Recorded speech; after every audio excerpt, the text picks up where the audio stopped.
Hello. All right, last time I left off, we were getting into the abortion segment, and that will be continuing, as well as some other stuff, I believe. But yeah, let's hop right into it. After, of course, I give a little brief explanation of where I stand on the issue. I feel like that'll help going in. Um, I feel like where people decide life begins is incredibly arbitrary. And the more you think about it, or the more you try to even possibly legislate for it, uh, the more you run into grounds where things are just not going to make sense. Like, if life begins at a heartbeat, shouldn't that technically be a citizen then, because that's a human? But we don't do that because that's kind of ridiculous. And also, if life begins like so early on, then why don't people care at all about the massive amount of miscarriages that still happen? So I think that no matter where you decide it begins for you, trying to force someone else to think your position and try to legislate for it is kind of ridiculous in my opinion. And by kind of, I mean completely ridiculous. Me personally, we already decide that you become like a citizen, you get your birth certificate, and like name and all that once you're born. So, you can't really carry it out after you're born. So I guess before then's probably okay. Um, that's where I currently stand. But again, it doesn't really fully matter, as I don't understand how you could possibly like legislate this for someone else who could believe completely differently for an entirely justifiable reason. And with that, let's get into this. Youngkin, in recent years, 8 states have enacted bans on abortions after a fetal heartbeat can be detected at about the 6th week of pregnancy. Most of them have been blocked by the courts, but this month, a Texas ban did go into effect. The Texas law includes controversial enforcement provisions. I am not asking about those. Here is my question. If the Virginia legislature passed a fetal heartbeat ban on abortion, one that included the exceptions you support for rape, incest, and to preserve the life of the mother, would you sign it? I guess something similar to the Texas bill. You have 60 seconds. Thank you, Susan. This is an incredibly sensitive and personal topic. And I do appreciate the fact that you would like to write legislation with me. I think the Texas bill is one that is the standard right now that we're all looking at. And I would not sign Which the Texas means he's bill addressing today. this. Yeah. As I've said through this entire campaign, I'm pro-life. I believe in exceptions in the case of rape and incest and when the life of the mother is in jeopardy. But the Texas bill also is unworkable and confusing. What we're not doing this evening is talking to my opponent about his extreme views. See, my opponent doesn't want to talk about this topic tonight because he actually called legislation that would enable abortion paid for with taxpayer money all the way up through and including birth, where a child is kept comfortable while a decision is made whether that child lives or dies. He called that legislation common sense legislation and said he would sign it. That's pretty based, actually. Friends, my opponent wants to be the abortion. Wow, Youngkin actually just made me appreciate Terry McAuliffe even more. Youngkin, your time is up. Utterly Mr. Youngkin, I based. just want to be clear. You said you wouldn't sign a Texas law, but I'm not asking about the Texas law. I'm asking about a law that bans abortion when a fetal heartbeat can be detected. She could have been a little bit more clear then. The exceptions you support. Let's see. Rape, incest, and to preserve the life of the mother. Would you Youngkin here is definitely trying to address the Texas one. We can sit down and write legislation together. But what I have said is that I do believe that a pain threshold bill legislation would be appropriate. But again, I do hope that you'll ask my opponent what objections he has to where abortion should stop. He's weaseling. So that we can all understand his extreme views. He's weaseling. He's not saying yes or no. Well, I think that's the answer I'm going to get. So. Okay, so he didn't even get a yes or no. That's funny. And I'll say this again to every woman watching tonight. I will protect your rights. I believe a woman ought to make a decision about her own reproductive rights. And I will support those. And I was a brick wall while I was governor. I vetoed all the bills that he would have proposed. It's probably one of the best things he's done, if I'm going to be totally honest. I support the laws that we have on the books today. I would like to see, because I am terrified today about what's happened with the Trump Supreme Court. I am terrified today that they will roll back Roe v. Wade. So I would like to, the only change I'd like to see is enshrining Roe v. Wade in the Virginia Constitution. Thank you. Susan, you have 30 seconds, Mr. Pretty reasonable to me. Again, my opponent's very comfortable not letting truth get in the way of anything he says. mean, just this week, the Washington Post gave him more Pinocchios in his characterization of my position. As I have said, I'm pro-life. What does that mean? I believe in exceptions for rape and incest and when the mother's life is at risk. As I said, I would not sign the Texas bill. My opponent ignores. She didn't ask that. He's the most extreme pro-abortion candidate in America today. That's And awesome. he's marketing Virginia as a place to come get an abortion, as opposed to a place to come do business. Economic stimulus right there. Thank you. I know I'm being a little hyperbolic, but like, 15 seconds, Mr. this just makes sense to me. I support a woman's right to make her own decision through a second trimester. That's what I support. And guess what? 80% of Virginians agree with what I just said. They do not agree with Glenn Youngkin, who got secretly caught on tape saying he will ban abortions and defund Planned Parenthood. He told his closest Mr. supporters McAuliffe, he'll your go time on is up. offense. It's up. I'll Mr. go on McAuliffe. offense for jobs. He'll go on offense Mr. banning McAuliffe, your time abortions. is up. Thank you. you. At this point, the candidates have a chance Her face, to ask man. each other question. Oh, this is Each not the candidate has greatest debate, but 15 it's seconds at least to it's ask a entertaining. question. Then the other candidate has 60 seconds to respond. Oh to it. no. As a result boy. of a coin toss, Mr. McAuliffe will ask his question first. Mr. McAuliffe, you have 15 seconds. Get ready for the Well, I was bloodbath, in, gentlemen. Carillion the other day, cancer facility. Patients there, they're on chemo, they're getting radiation, they're immunocompromised. Do you believe that that nurse who was there treating that immunocompromised cancer patient, should she be required to be vaccinated? Not a PSA, required. Yeah, I think that nurse Okay. should fully understand that getting the vaccination's the best way to protect her health and those around her. Of course, what's happened in our hospital system, and I have spoken Okay, so that translates to with heads no, of hospital doesn't it? systems all over Virginia, and what they know is they've fought the spread of COVID with policies, with procedures, with testing, not with mandates. And here we go again. But My opponent wants to mandate. look, COVID's it's as bad as it was like because a that's what month from leaders now. do. If you disagree Last with Terry year. McAuliffe, like he said on TV, he's going to make your life Like- difficult. He wants to make Virginians' life difficult right now. I'm sorry, And yet dude. we need to COVID's come still together happening. and It's live and as work bad. No, together it's worse than through how this it was pandemic. at this time And the last thing year. we need is a governor This who's is gonna go to insanity. work to We make have to everyone's stop this. life difficult. I don't want to not be Mr. able to Youngkin, like you now have visit my 15 seconds grandparents. to pose a question to Mr. McAuliffe. Great. I want to be able to see them again before they Terry, die you of appointed COVID. Adrian Bennett, If this is chair what of we the have to parole go with. An This Inspector is General insanity. report came out and said they violated state law, and she wrote emails that said, wave your wand of power, cut them loose. If you could do it all over again, would you appoint her chair of your parole board? Listen, if anyone was in any Interesting. position in Virginia, if someone did something inappropriate, as I have with governor, people would be removed. I mean, I haven't been governor for 4 years, as you know. I always invested in parole. I put more resources in it. I tried to lift I don't everybody know the up. specific That's why when I case. was governor of the Commonwealth of Virginia, I had the lowest recidivism rate of any state in the United States of America. I also had the But he's lowest kinda crime dodging rate of this any question. major state in America. So I would always bring the resources to bear, and Glenn, if something went wrong, I would fix it. That's what I always did on every agency that we had, and that's the difference between you and me. I mean, your plans, your economic plans. He probably should have run Virginia specifically into gave a ditch. position on this 3 person, though. independent It does studies come have off just as come out. You'd cut dodging $10 the billion question. From education. It does seem like what 43,000 is he teachers doing? would lose their jobs. That's not how you lift up Unfortunate. Virginia.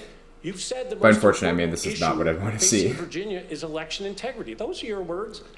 I don't think that's the most important issue, election integrity. That's the Trump crazy 2020 stuff. I think the most important issue facing us He's is Trump going issue. off on a tangent and that's here. what I'm going to work on. I'm going to make sure every one of our state agencies. Thank is you, humming. Mr. McAuliffe. Thank you. We're going to take a Not a great answer, in my 90-second opinion. break. Then we'll be back with more questions for Terry McAuliffe and Glenn Youngkin. All right, I'll come back when this is over. Beautiful. All right, here we are again. Welcome back to the first debate in the Virginia gubernatorial campaign. We're at the Appalachian School of Law in Grundy. We're joined by Republican nominee Glenn Youngkin and Democratic nominee Terry McAuliffe. Gotta hydrate. I'm Susan Page. Candace Burns and Bob Holsworth and I will be asking another round of questions. Let's go to the next All right. question from Candace Burns. Thanks, Susan. After George Floyd's murder, widespread demonstration This'll called be for a fun police one. reform and transparency. Both of you have promised to bring people together while keeping Virginia safe. That requires trust and accountability. In March, former law enforcement officials from across the country and the Law Enforcement Action Partnership wrote a letter to Congress calling for an end to qualified immunity for police officers. They argue police need the trust of the people they serve. But they say people don't trust law enforcement because they do not believe police are held accountable. They point to the qualified immunity doctrine, a controversial policy that protects officers accused of violating the Constitution while on duty.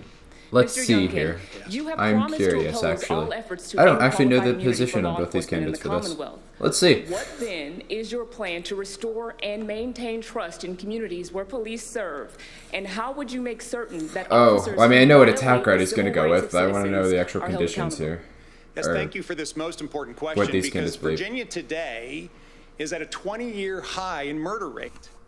Okay, so Terry McAuliffe was governor from 2014 to 2018, and from this macro trends graph, you can see that the Virginia, the blue line, has actually been kind of kept in line with the United States, and there was a large increase, but it followed the trends set by the U.S. like really closely. So putting this all on Terry McAuliffe's is really disingenuous to immunity me. protects law enforcement Not an heroes entirely surprising from position. frivolous civil lawsuits.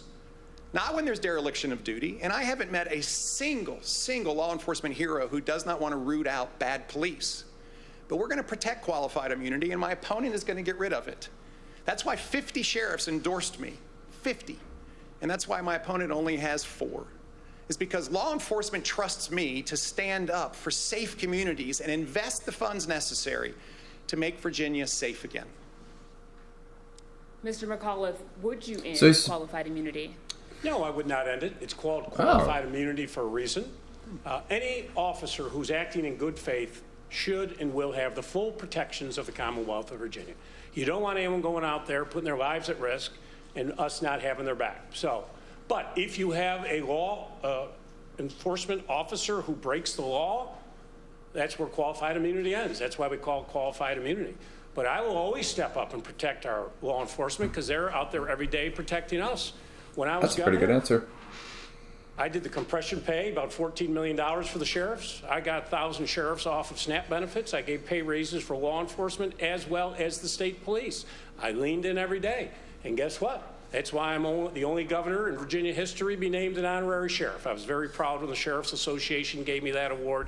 But the most not necessarily terrible answers from both candidates here. Governor, we had the lowest crime rate of any major state in the United States of America. Not second, not third, the lowest. Why? I invested, lifted up, helped our law enforcement community, and brought communities together. Thank you, Mr. McAuliffe. Thank you. Mr. Youngkin, you have 30 seconds. Yes, so again, where I started, you'll hear lies, excuses, and extreme policies. And what my opponent has done is completely recanted on what he said when he was trying to get the nomination, which is he would, in fact, reform or remove qualified immunity. Youngkin's not actually wrong This here. is why I mean, I don't think this is law enforcement necessarily a community doesn't terrible trust thing, unless he literally would flip Standing on up this for position Virginians again. is more I than mean, just this is the one that rhetoric the majority of and Virginians would endorse, political but statements. Youngkin's right. It's about actions. Terry McAuliffe And that's why flip-flopped the law on this issue. enforcement community trusts me. We're going to go to work together to invest in law enforcement, bring communities together, and reestablish Virginia as one of the safest places in America, as opposed to having 4 of the most deadliest cities in America today. Mr. Youngkin, your time is up. Mr. McAuliffe. Interesting. All I can speak to my record. As I say, we had the lowest crime rate Well, in as we America. saw from that previous little segment, which I can show again, technically they're both right, which is really annoying. Because yes, there was a big crime spike. That also coincided with the U.S. crime spike. There was also a crime drop, which kind of coincided with the U.S. crime drop. But it was a very, very significant drop in the homicide rate. That's what you're going to get. Washington Post just wrote this the other day. 3 independent analyses have come out on his economic plan. That's why the Post today said, if you vote for Glenn Youngkin, you are making a grave error. Thank you, Mr. Candace, McAuliffe. could I have 15 seconds, please? No. Yes, Bob Holsworth will ask the next question. Thank you. Mr. McAuliffe, your position on the budget and taxes are starkly different Kind of just from jumping topics Youngkin, here. who's endorsed a series of tax rebates and rollbacks, along with new restrictions on the fiscal authority of local government in raising property taxes. Could you explain why you're not raising taxes? Honestly, really considering, strongly considering now just going through and making a video specifically on this topic, comparing these two candidates and their campaigns. You know, the governor doesn't do property taxes. That is true. That's a local issue. So let me just say, what I'll do as governor is build a booming economy as I did before. Created a large amount of revenue. I left with a big surplus. When I came into office, I had to call the legislators into special session who are here. I had to erase a $2.4 billion hole in our budget. I ended up leaving a big surplus, growing the economy. But if you look at Glenn's plan, it's been ridiculed. The Roanoke Times, right up the street, said it would run our economy into the ditch. The Washington Post said it would run our economy into the ditch. His plan would take $10 billion. I think it's kind of just more of an attack than a... It would cut 43,000 teachers. Not true. Right here, never mind. Right here in this county, 266 teachers would be lost. $250 million in cuts. Terry McAuliffe's legacy here is good, but as I pointed out in that video, though, the economy of the U.S. in general is going up. So it's kind of difficult to determine how much of that was purely Terry McAuliffe versus just following national standards. Trump did to the country, and now they want to bring that to Virginia. That's not going to happen. Thank you, Mr. McAuliffe. Mr. Youngkin, 1 minute. Thank you. So, God made me with a big What the nose. fuck? But Terry McAuliffe has racked up so many Pinocchios, I'm afraid you can't fit in the building. Everything he's just said is categorically false. What? The studies he's claiming that have been written weren't even on my plan, and if you'd read my plan, Terry, no one could read your plan for a long time because it didn't come out. Just yesterday, the Jefferson Institute came out with a scoring of your plan and said it would cost Virginians $8 billion, nearly $5,500 per Virginian. By the way, if Terry McAuliffe is your next governor, get your checkbook out, because he's going to have to raise taxes for you. My plan, in fact, recognizes that our economy stalled under his leadership. The states around us have blown by us. We need to bring down the cost of living because the liberals in Richmond have been overtaxing Virginians to the tune of $2.6 billion. They're going to do it again, and that's your money, and Terry McAuliffe thinks it's his money.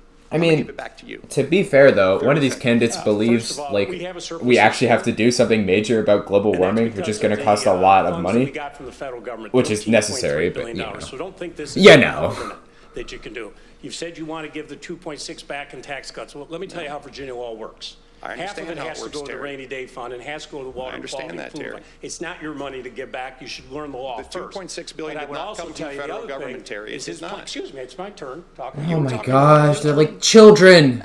This isn't a Carlisle boardroom. It's my turn. Ah. So what I would do and make sure that we continue to grow the economy, bring in jobs, that would create a huge economic surplus. Mr. McAuliffe, I gave you a little extra time because of the interruption, but now your time is up. I gave you a little extra time because of the interruption, but now your time is up. Thank you. Thank you. Let me just ask one quick question about the business climate that often comes up in these discussions. Fun times. Would you support any law that weakened or repealed Virginia's right to work law? And just very quickly to earlier this year, I attended a city council meeting where they were discussing, the council, whether they should raise property taxes. And something that was like eye-opening to me, it was crazy, was a teachers union showed up because they saw that if the taxes were increased, they'd actually be able to get a pay raise. And I was just like in the audience, and I was kind of in awe, like teacher after teacher after teacher after teacher, and just every single one of the public comments was a teacher talking about how they really needed this like pay raise. And I mean, that's kind of the purpose of the unions, but like unions are really strong. And I mean, from teachers unions to police unions, it's any kind of union. They protect their members and they try to secure as many rights as they possibly can for its members. Of course, I would support, or at least from what I know now, I would say right to work is pretty good. I mean, you shouldn't have to join it. It kind of seems odd to force that. But like unions are really powerful. So having politicians kind of pander to them, I mean, that's kind of their purpose. And if they want to get elected, it's kind of something they have to do. Sorry about that. I kind of just had I'm trying to to raise get the into minimum that real wage. quick. Glenn's against raising the minimum wage. Okay, Glenn's made minimum hundreds of wage. millions of dollars. And he doesn't want to give some I don't know. home healthcare worker who's Minimum cleaning wage, raising bedpans all that day, tends to hurt more get rural her communities, $15 an hour and give especially her small benefits. There's a businesses, as they're huge kind of difference here. unable to I pay for wanna that. raise So I the don't know minimum how wage. much I I wanna really help the support workers this. here in the Commonwealth I mean, for of Virginia. people in I'm more for paid urban sick areas, days. I mean, that's I good, think it is but in more unbelievable rural that areas, someone I mean, with at least from COVID what or I've a seen, it serious tends to illness kind of hurt has them. to go into work And 'cause the they minimum can't wage has afford already it. Mr. been McAuliffe, your raised time is recently, up. so I'm not sure how much I would support raising it even Mr. more, Youngkin. at least for now. Former President Trump has endorsed. Okay, that's kind of all for now. I'll wrap up the part 3, which will be the final segment's debate, and yeah, see you then. This is interesting so far. Hope you enjoyed.